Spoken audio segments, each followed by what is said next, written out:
Hello and welcome to Never Mind the Bar Charts with myself, Mark Pack. This time we're looking at a new book that has already become one of the must-reads for those interested in government and politics in our country, with a particular popularity amongst new government ministers. The book is Failed State: Why Nothing Works and How to Fix It, and the author, Sam Freedman, joins me for this show. Welcome back to the podcast, Sam. You must be pleased about the splash that your book has been making. And I guess the crux of it is that our country is badly run, but the problem is the system rather than the people.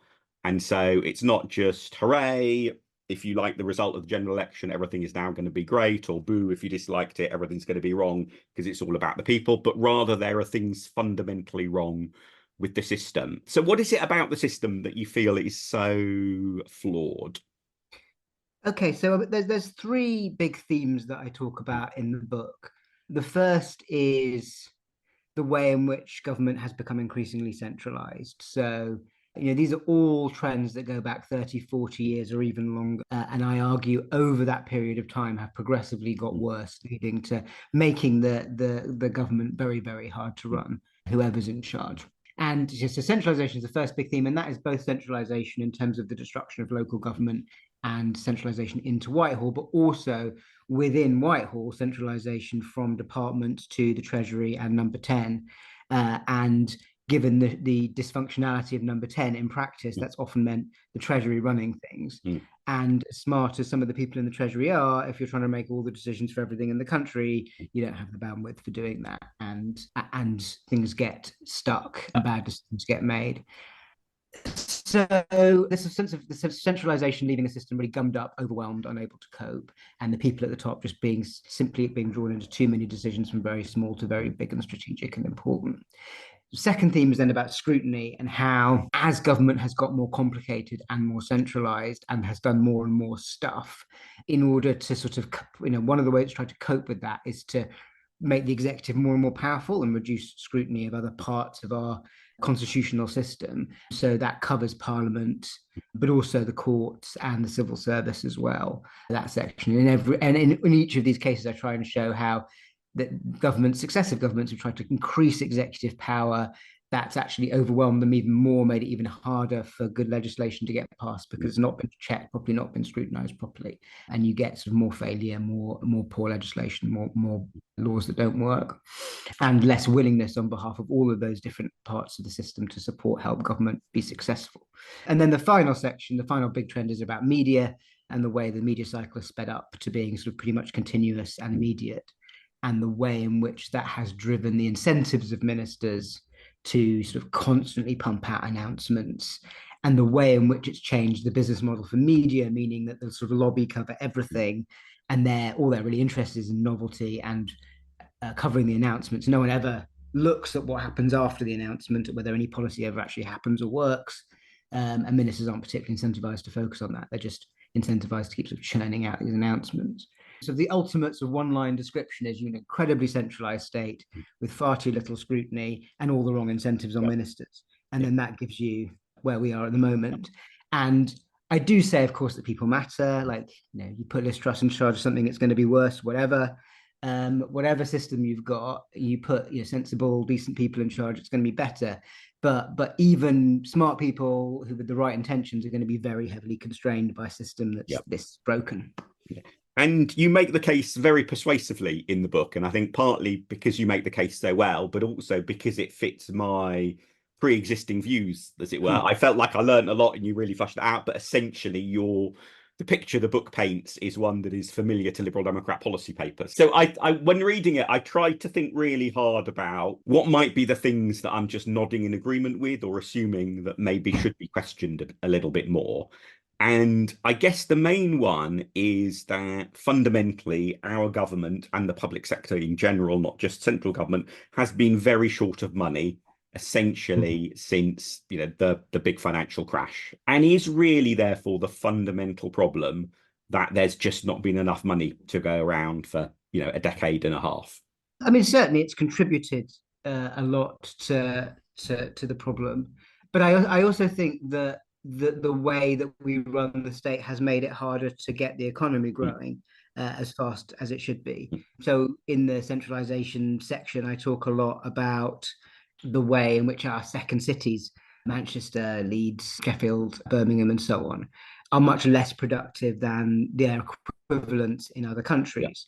And one reason for that is they have fewer direct incentives at regional government level to grow, and they have fewer levers with which to grow, and things that could be used as levers, whether that's transport or skills or whatever, are very much controlled from the centre, or have been until very recently. So I think that sort of contributed to the problem, as has this sort of centralisation within Whitehall and the sort of Treasury control of the way we manage our money, which has meant very short-termist decisions to hit scorecards year to year, rather than thinking, yeah, okay, we're in a difficult position, but how do we maximize our position nevertheless? A classic example being the refusal to invest in infrastructure when we had 0% interest rates, and now us having a sort of very broken school, hospital, estate, etc., and interest rates being much higher. So I think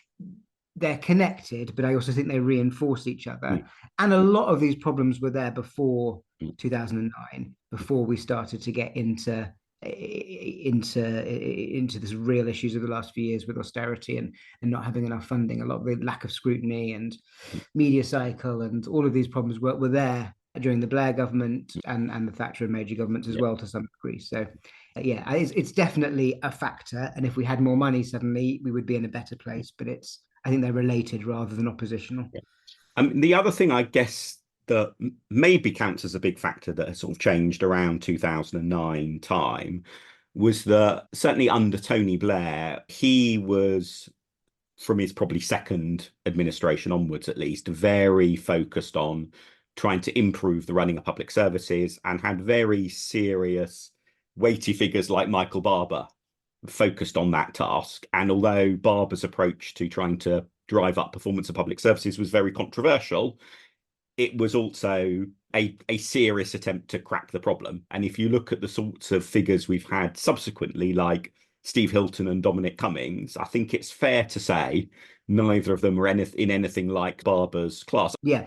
So clearly, again, people do matter. Barber and David Miliband, when he was running Tony Blair's policy unit, Andrew Adonis, they were better running the centre of government than people we've had doing that role under the Tories.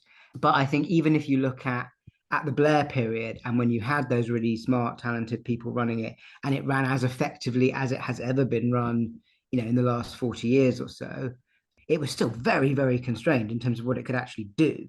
And if you look at the Barber model, it could do some things well. It could bring down a specific number in a specific public service, with getting waiting lists sorted in hospitals, or improving exam results, or getting numbers of asylum seekers down, and that's all good, right? Like, we haven't had a state that can even do that last decade or so.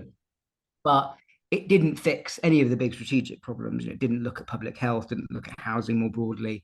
It was very, very target focused way of doing government, and very limited as a result of that. And that's the best we can do under the system with this sort of highly centralized state. Plus, when everything is in the hands of a very small group of people and they make every decision, you are super dependent on those people being good, right? And they're just not always going to be good. You are going to get bad people doing those jobs. If you decentralize and spread the load around a bit more and build more capacity, you are just going to be, the people who win the election are always going to be the people making the big calls, but you will just have more dispersion of capability around, and more ability to manage some bits of the system at least effectively, even if they're messing up other bits. Yeah. So diving into your sort of three main themes a little bit, firstly on the centralization one, and as you mentioned, one aspect of that is not just centralization in Westminster, but also centralization within that in terms of the Treasury and the Treasury's power. And I guess, it's quite common for people to make complaints, people outside the Treasury, that is, to make complaints about the Treasury's mindset and so on. And I just wonder what you think it is that drives that mindset, because people who work in the Treasury certainly are not stupid.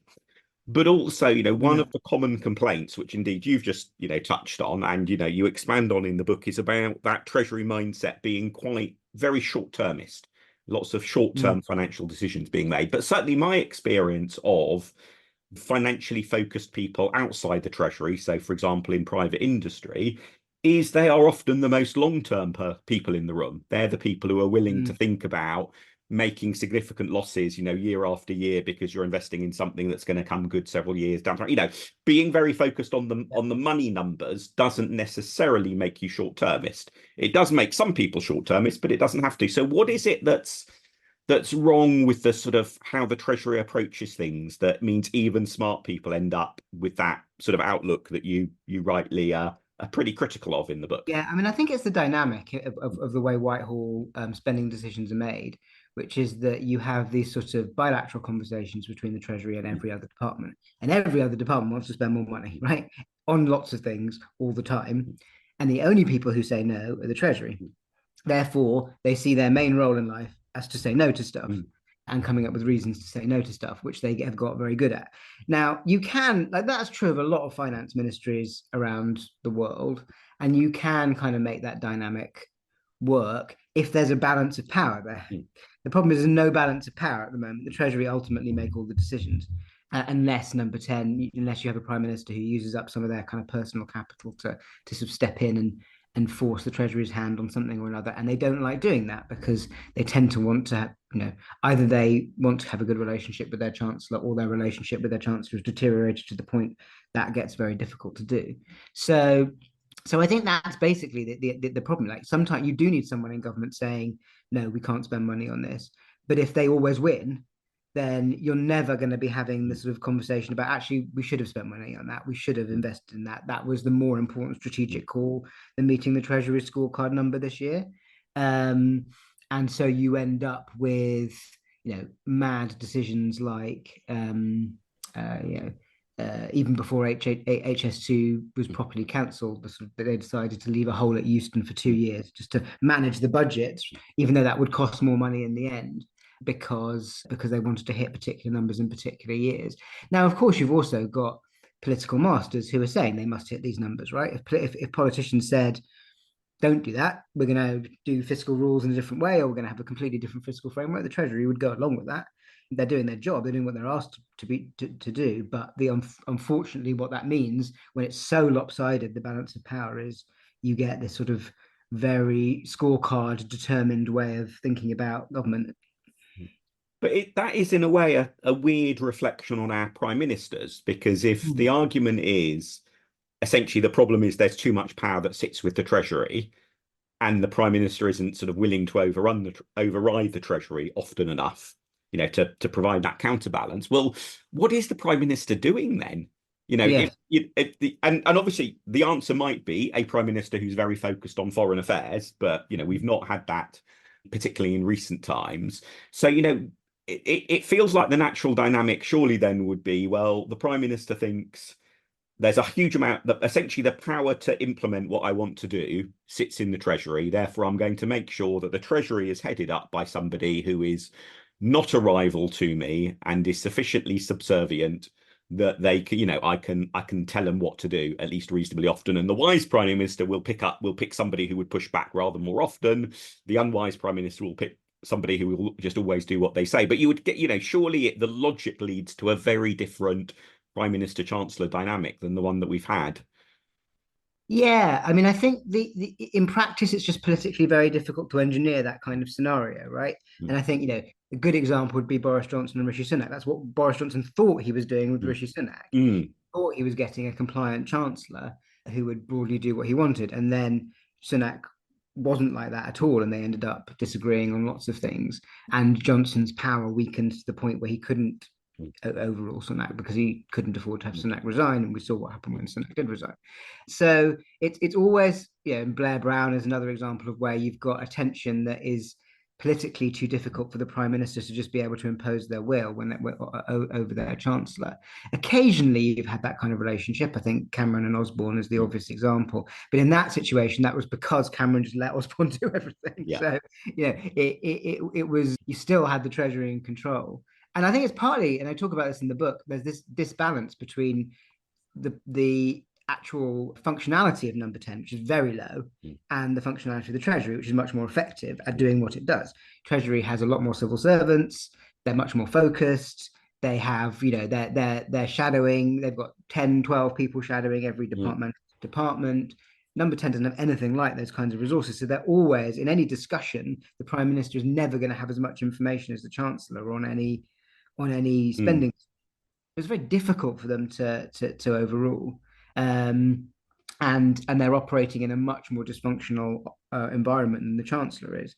So I think the kind of weakness of number 10, not in terms of the theoretical power of the Prime Minister, but the actual ability of that building to do anything, is a big part of the answer to that question. Yeah, and that the smallness of the Prime Minister's operation is quite an Mm. important factor in that respect, isn't it? Because I think, if you think about the head person in other organizations, it's quite unusual for that head person to be the under-resourced Mm. compared to the most senior sort of, people in the next tier down. And the Prime Minister is, you know, in a weird way, we have a supremely centralized system, but also quite a weak center. Yeah, and the way I sort of explained it is, in many ways, the Prime Minister is more powerful than the President of the United States, and within in terms of domestic policy. There's pretty much nothing they can't do if they have control of their party Yeah. and the majority in the House of Commons, which of course are two big ifs. But if they have those, they've kind of got untrammeled executive power in theory. But then they have about as many staff as Andy Burnham does in Manchester, running a city. And there's just this complete disconnect between this extraordinary authority they have within our government and the sort of complete lack of resourcing they have. And that is partly just sort of historical and the way the office developed. And it's only in fairly recent decades that it's become this kind of semi-presidential role. But it's also just because of the building. You can't fit very many people in Downing Street, right? So that is naturally restrictive. And had Tony Blair's chief of staff, Jonathan Powell, got his way and moved them all into the QE2, which is what he wanted to do, into the big conference centre in Westminster, I suspect the Prime Minister would have a lot more staff now. I think there is just a physical constraint. Yeah. And I guess one of the other constraints, which is not a physical one and in ways self-imposed, but are the sorts of fiscal rules that prime ministers and leaders of the opposition hoping to become prime minister sort of embrace and sort of, essentially constrain their decisions. And you've mentioned that in passing a little bit already. But do you want to just expand on what the problem is that you sort of see with how our fiscal rules operate? So fiscal rules were introduced by Gordon Brown, and when he used them, the main fiscal rule was pretty flexible. You had you didn't borrow over the economic cycle, but he defined what the economic cycle was. So there was something that gave reassurance to markets. There was something, and he was also abolishing the economic cycle as well, wasn't he? Yeah, Which I mean, an odd combination. It sort of worked to reassure people a bit, and they were sort of reported on it and so on, but it wasn't actually very constraining in terms of how much Labour was spending, not at least until the financial crisis hit. And then Alistair Darling first, and then George Osborne made them much, much stricter. So there was a sort of much tighter definition of this fiscal rule, even though it's then changed repeatedly. Every time we have a big crisis, whether it's sort of Brexit, COVID, Ukraine, inflation, they change the fiscal rules. But whilst we're not in a crisis, everyone treats them as if they're absolute gospel and we must follow them. And again, like, it's not necessarily a bad principle to have a fiscal framework in which you're trying to achieve a set of objectives that can be sort of fairly broadly defined. And most countries have some kind of fiscal framework like that. But it's the precision with which we try to set this fiscal rule and the obsession with the exact number has meant that all of the focus of the Treasury and large parts of government goes on gaming this rule rather than actually thinking of what the right sort of strategic long-term approach should be. And we can see this at the moment in the way Labour have trapped themselves around this sort of upcoming budget, saying they're not going to put up taxes. Also, they're going to stick to these fiscal rules. I suspect they'll fiddle a bit with the fiscal rules in practice.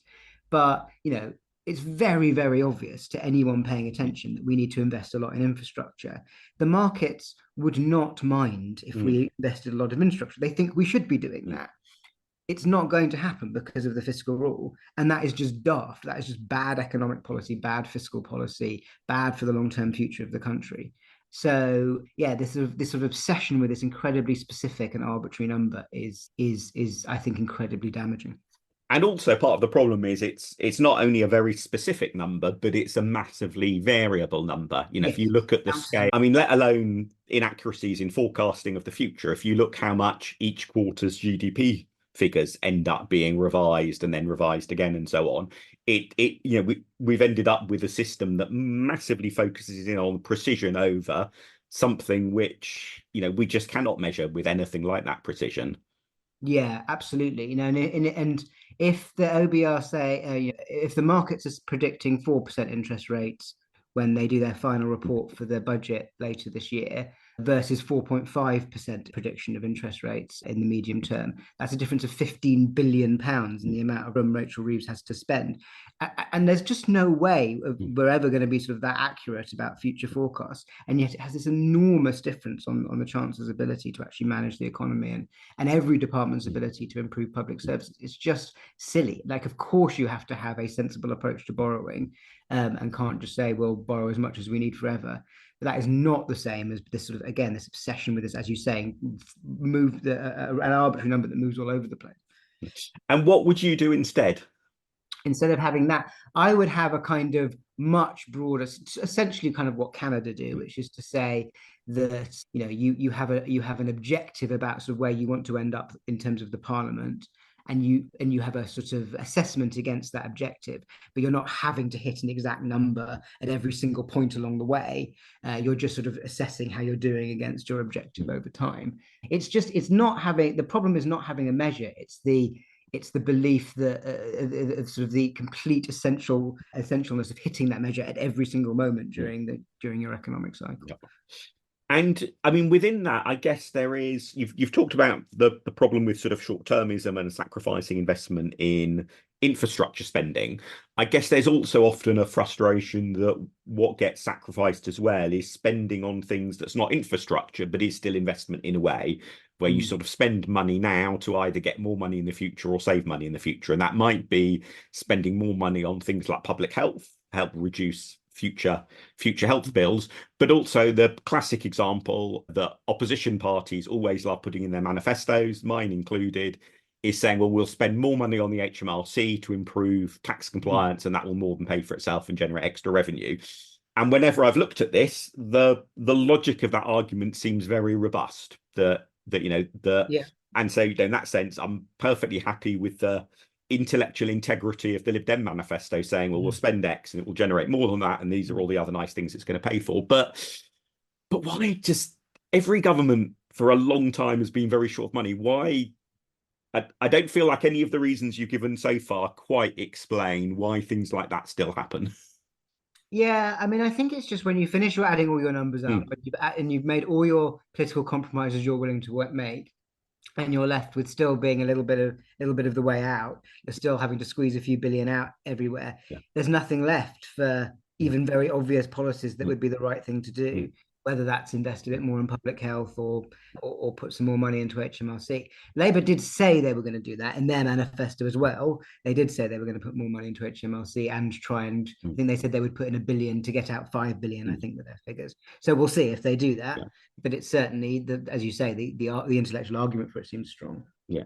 And also, I think, given that in the end, a big part of the reason for the fiscal rules is to give the financial markets confidence and therefore not to produce the sort of catastrophe that we had under Liz Truss. Again, for all the pros and cons of how the financial markets work, the people involved are not dumb. And again, we're spending money now to get more of a benefit in the future.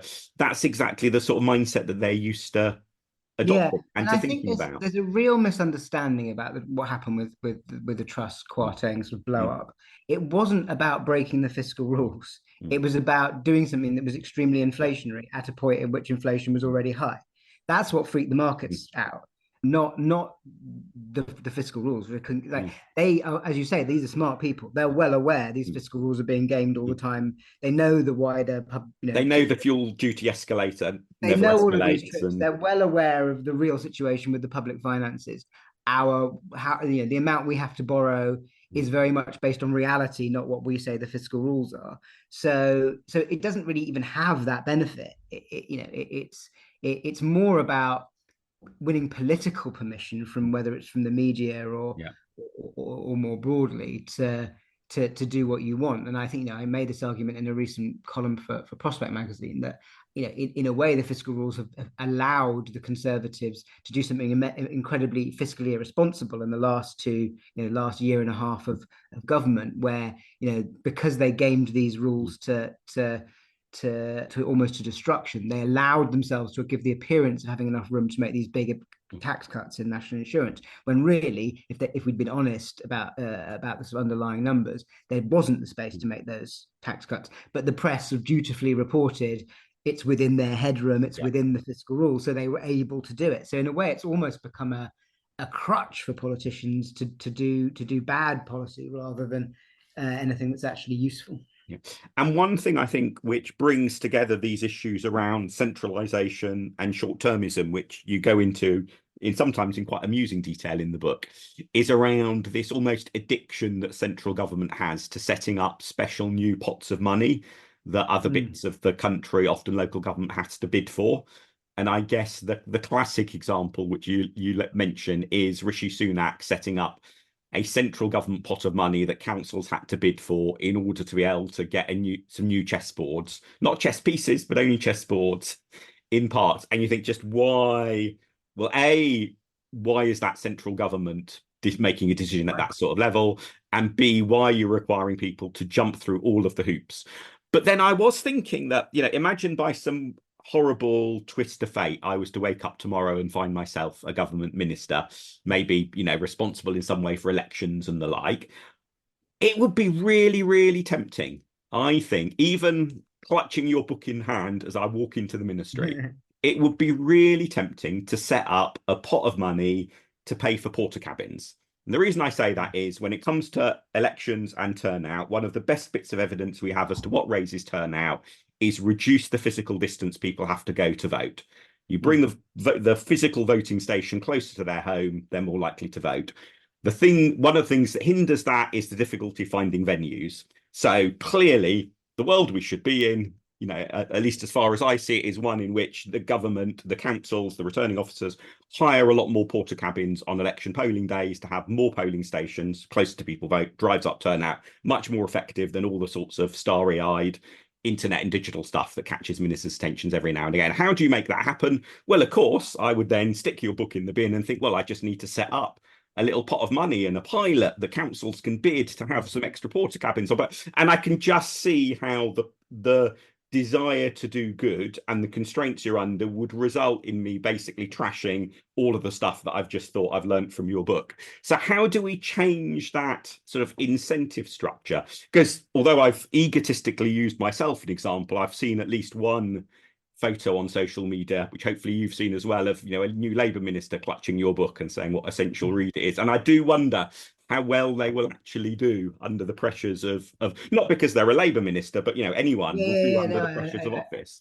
And one of the points I make in the book is that any individual example of centralisation is often defendable. I mean, not the chess tables, but I was very involved in the academies programme and centralising aspects of the education system, and I did at the time, and still do, think on their own those things were defensible things to do. I don't think local government was managing schools very well in lots of parts of the country. The problem is when you accumulate all of these decisions together, you end up with a completely gutted local government who can't do anything, or who really struggle to do things effectively because they don't have the resourcing, they don't have the people, and central government that's sort of totally overwhelmed because it's trying to do everything. So I think probably the only way you can deal with your issue is by a self-denying ordinance, or probably more a denying ordinance from the top, which says, local councils, regional government, mayors are getting a single settlement. This is it. They have pretty wide rate. This is the list of things they have to do with that money. This is the money they get. That's it. There's no more money for local government. You can't distribute any more money from your other budgets. You can't announce pots. Or if you're going to, it needs to go through this incredibly complicated and painful process to be signed off. I don't think there's any other way of doing it, because you're right, there will constantly be temptations to do it, often for entirely valid and good reasons. But every time you do it, you make the meta problem worse. Now, you've talked as part of the solution to a lot of this, something that is absolutely music to my ears, and I'm sure to most, if not all listeners' ears, about decentralising stuff to local government. And I think, understandably, as your book is essentially about what's gone wrong in Westminster rather than a sort of manifesto for the future of local government, there's a degree to which local government is this sort of wonderful El Dorado that if we just push more stuff to it, everything will be fine. I wonder, though, how many of the pressures that we've talked about and other ones that you talk about in the book that have led Westminster astray would also be a problem for local government in a world of much greater decentralisation. So you talk a lot about the pressure on ministers' time and how and all the problems that come from over centralisation and pressures on ministers' time. I think if there are any council leaders or council cabinet members listening to this, they won't feel like they have oodles of spare time. And for all that we've talked about how underpowered Downing Street is as an operation to support the Prime Minister, I think it's fair to say that ministers and the Prime Minister generally are pretty well supported, at a staffing level compared to the sorts of staff support that, say, a council cabinet member has. And indeed, large parts of our local government is still based on the idea that councillors are part-time. We do sort of now accept that council leaders and cabinet members should be full-time, but pay them a heck of a lot less than MPs. And there are all sorts of other issues around that. But in terms of scrutiny, nearly all, if not all, of the opposition councillors will be receiving such small allowances that it's not something you can do full-time unless you are rich and or retired. So to what extent do you think were the sorts of problems that you're rightly concerned about just be replicated at a local government level? Or do you sort of have in the back of your mind, but it didn't quite make the book because the book was about something else, a whole set of reforms to strengthen local government as well? There's a few points I think to make here.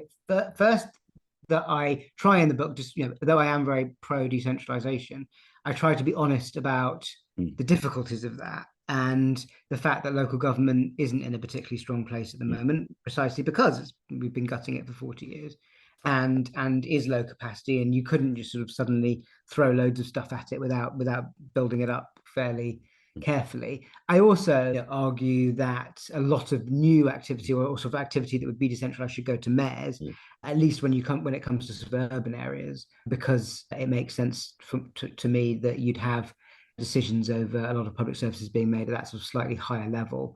But again, in doing that, you'd have to build up the capacity of those organizations. So it's not something you can just sort of switch on overnight. So I think that's the first point. Then I think in terms of how you then go about that, I've thought a lot more about mayors than I have about local authorities per se. And I think the mayors, you could do a lot to improve, and I'm very much hoping Labour do a lot of things to improve the sort of coherence of the mayor model. I think that would involve certainly sort of the single settlement kind of funding model that they're looking at the moment, or the last governments have started to look at, and is hopefully going to be introduced next year, which will give them more financial flexibility, more control over different aspects of what they're doing, more ability to appoint a wider range of people. I think in terms of the way mayors are managed by local authorities, we probably need to move to some kind of EU-style majority voting model, so that you don't have areas where one council can essentially block anything from happening in an area. So I think there's lots of things you could do to make mayors more effective.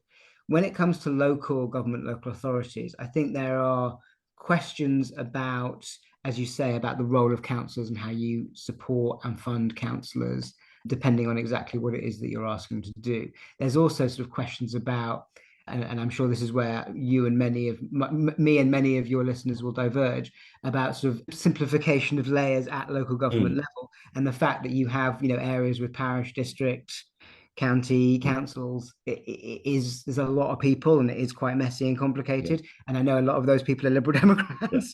But, well, on the other hand, one might say it is the exact opposite of the problem in Westminster of too much at one level and too few people. Multiple levels and more people might be a good thing. Right. But so you might want, in this instance, fewer but better resourced people with a clearer allocation of powers, especially if you start bringing mayoral authorities into kind of more rural areas as well. Then you could get, I think one of the problems with the Cambridgeshire one is that it's just so messy in terms of the different levels of government you've got within one block now. So I think there's definitely stuff you can do, but I also think you get more interest in doing this once you start to decentralize. So I kind of think you have to start the push first, and then you get interest in because suddenly there's more power within local government, mayors, local media gets more interest, and so Yeah. on. And I mean, the local media point is an interesting one, because I guess one of the benefits of local government, which is a sort of a sad benefit in a way, is that due to the huge decline in local and regional media coverage, news coverage, there is nothing like the 24/7 news cycle pressure on a council leader compared to a government minister. And so that is, in a way, it's sad and regrettable, because local government isn't being held to account in the same way, and that's a potential weakness. But on the other hand, it's a potential plus point, because one of the things you do talk about a lot in the book is about the damaging effects of that media cycle on ministers. Yes, but I think there's quite. I mean, certainly in terms of where the where local media does its job well, so how it used to do its job, it's quite different from the Westminster sort of lobby Mm. in the kinds of things that it's interested in.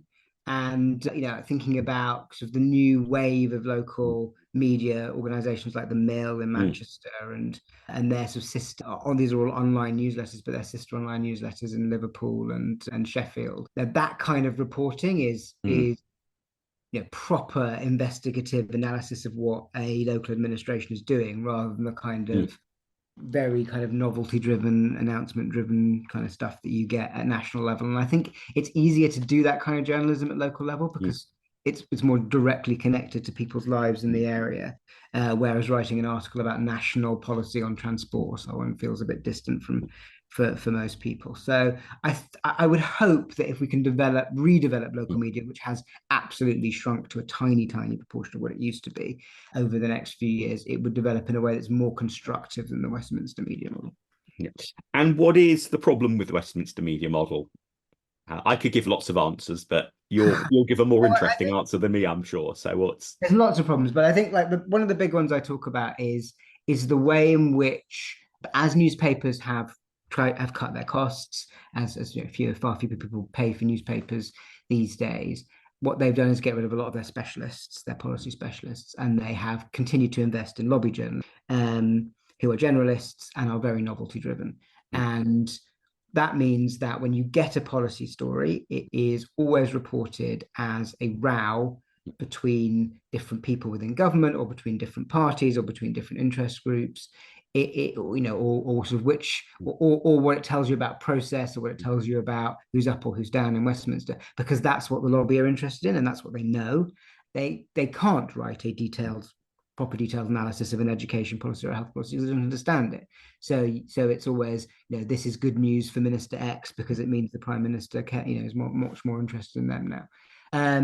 And so you just get very, very poor coverage of policy. And so ministers don't really need to worry about getting the details right, because they know it won't be covered. And I think that's also now infected the broadcasters as well, both because they've also had to cut costs, but because if you're the BBC, it's much easier to cover a policy story as a political story than a policy one. Because if it's a political story, you can be in scare quotes neutral about it, because you're literally reporting the political consequences of this. Whereas if it's a policy story, you have to give some indication as to whether it's a good policy or not, what the problems might be with the policy, and then you might be biased, and then you're going to get shouted at by somebody. So it's easier to report everything as process rather than to actually get into details of whether something's a good or bad idea. And this combination of things has meant that the sort of quality of policy coverage is just very, very low now, much lower than it used to be, even when I started, which wasn't that long ago. And I wonder, though, if there is a sign of hope with, well, people like yourself, as in the rise of email newsletters, that there is perhaps a switch in the media to a return to in-depth specialist coverage, not so much through the traditional media outlets which have shed their specialists, but through specialists increasingly setting up their email newsletters. So I will expect that in due course, when I get an edition of your newsletter about the changes to Ofsted's evaluations of schools, that your newsletter will tell me massively more about the pros and cons and likely success or failure of the policy than any of the media coverage that I've seen about it. We happen to be recording on the day the government has made its announcement, which has all been about process. And so I know about what it means about politics in terms of user trade unions and so on. because it's not a topic I already know something about, it's not something the coverage has really informed me in any way about the pros and cons of. But a world in which there are many more people like yourself, maybe is a world in which there will be a revival of that expert coverage. Yeah, I mean, in many ways, I should be grateful to the sort of weakness of the sort of policy coverage in traditional media, because it's created space for me to earn a living doing what I do. But I think the problem is that you've got lots of these sort of specialist newsletters in, whether you're interested in housing or health. There's I can recommend something good to read, and actually the specialist papers still, whether that's Schools Week or health journals and so on, are still often very good on policy, and still do employ talented specialists. But there's a small audience for that. Most people, that's not where they're getting their news. They're not getting my Substack. They're not getting Schools Week. They're reading the BBC. They're looking at a copy of the Mail or Telegraph or Times. So that you're getting even stronger divergence between the sort of small expert class who know where to look and everybody else who's being fed this dross. And that, I'm not sure that's actually very good for democracy, when you've got a sort of a bunch of us running around all knowing a far more detail, and then wondering why everybody else isn't sort of voting for policies that we think are a good idea. So what's the solution if it's not for us all to subscribe to your newsletter? Well, that is definitely part of the solution. I would strongly recommend doing that. I think when it comes to media, this was the bit where I find it hardest to kind of come up with direct solution, because I do believe in a free press. I don't think the government should be interfering too heavily in media regulation. I think there are elements of media regulation you could do differently. I think one point I make is around, we have a sort of rule about mergers. If someone who already owns a large part of the media buys another paper, they have to go through a process. But there's no rule about existing organizations and looking at how they have, so if a particular media property grows hugely, and they take that company becomes a much bigger part of the overall landscape, there's nothing you can do to reduce their power at the moment. So there are things you could do around regulation, but I think that's fairly limited. There's also things you could do to support local media more, in terms of pushing government advertising money at it and so on.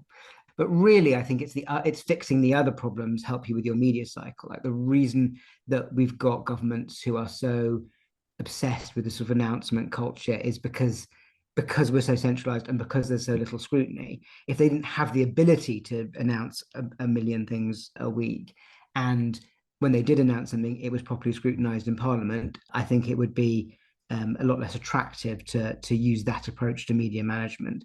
There's also an element in which it's a model of media management that worked quite well in 1997 when Alastair Campbell was doing it, and doesn't really work very well anymore, because people have zoned out of it a lot of the time, or have just got very familiar with being overpromised and the sort of standard set of headlines that they get in the Telegraph and the Mail. And it's having very diminished returns in terms of political success. And I used one of your blog posts to make. It's a very fine set of footnotes in your book, a very fine set. To make a point about budgets, and the fact that budgets, for all the enormous amount of work and opportunity cost that go into them, and the sort of headaches they cause for running government effectively, they have very little political benefit, essentially no political benefit at all for government. So I think there's a sort of self-interest, plus the other things I talk about in the book, making it just harder to engage in this process. So let's just start to wrap up, though, by finally diving into the bit that I was outraged about in your book, Sam, although I know you've claimed that I misinterpreted it. So I read a section of your book as you dissing people being interested in political history. And you bemoan people quoting bits of Britain's political history past. Now, there's definitely a bit of our collective obsession in Britain with American politics that I absolutely share, that people know too much about the Iowa caucuses and not enough about the Greater Manchester mayoralty. But what is it that you have against at least some interest in political history? So I have nothing against interest in political history. I am a political history obsessive, so it'd be very hypocritical for me to condemn others for that. Indeed, I've written a book about that, which is very dependent on political history, and I'm planning another one which is even more historical. So that's not the point I was making. Is about the way nostalgia it damages politics, and the way it's become almost like a fan service Mm. for people who are particularly interested in your brand of politics. So yeah, the obvious example is the Conservatives' obsession with Thatcher, right? Mm. And the fact that everything that a modern Tory leader does is referenced back to how Thatcher did Yeah. things, or at least a mythical version of how Thatcher did things, to the point where Liz Truss literally dressed up as Thatcher during her leadership campaign and had a photo shoot taken in the same place that Thatcher had it. And it's and you can see it a bit with Starmer, the sort of we're not going to raise any taxes and so on was very much out of the 1997 playbook. And if he hadn't done that, he'd have been criticised for not following the new Labour playbook.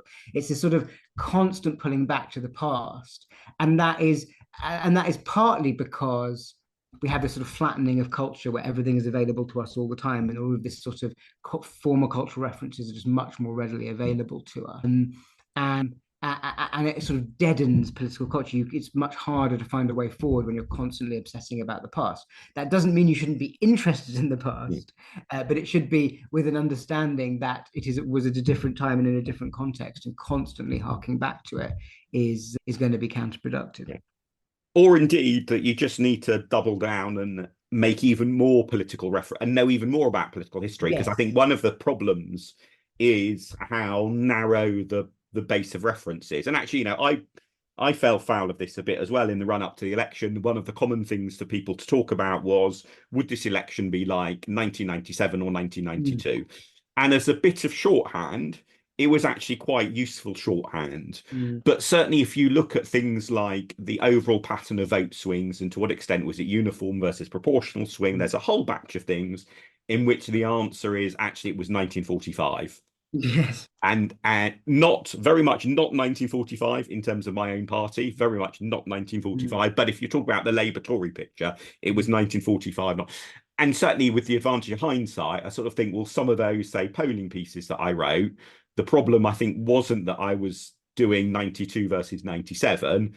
It's that I wasn't doing 92, 97 or 1945, or probably pick something from the 20s, because particularly the 1920s, and especially the long decade of the 20s, so 1918, that general election through to the 31 general election, was such a wild time in British politics, and so much happened that for almost anything you could pick something in that decade as your reference point, yet we hardly ever refer back to it, other than a little bit in Labour culture about Ramsay MacDonald. But we know fundamentally it's disappeared from horizon. So maybe the answer, Sam, is actually we need to spend even more time quoting the past. Well, I would like to think that's right, because as I say, my next book is going to be even more historical. So that would be a great prompt for me. Excellent. Read the next one I do. Yeah, and I think and as with all nostalgia, a lot of it is myth, right? And if you understand the myths, it's easier to see through the nostalgia. Whether that's Labour lost 1992 because of Kinnock shouting "We're all right" at the Sheffield Rally. Well, they didn't. I mean, you can easily see that they didn't lose because of that. But it's sort of these little Michael Foot and his donkey jacket, all of these sort of little. It wasn't a donkey jacket. It wasn't a donkey jacket, exactly. All these little bits of false memory that get lodged in the political system and then get impossible to shift. So maybe you're right. Maybe we actually all need to become massively obsessive political history geeks, and that will solve the problem, and we won't be nostalgic anymore. On that very upbeat note, let's wrap things up. So look out in the show notes for follow-ups to things that we've talked about, including that budget polling piece and Sam's Substack, but also particularly to Sam's book, which I very much recommend to everyone. People can also find Sam online at samf.substack.com and myself at markpack.org.uk. And if you like listening, please do tell others about this podcast and give it a rating or review in your favourite podcast app. Thank you hugely for your time, Sam, and thank you everyone for listening. Thank you.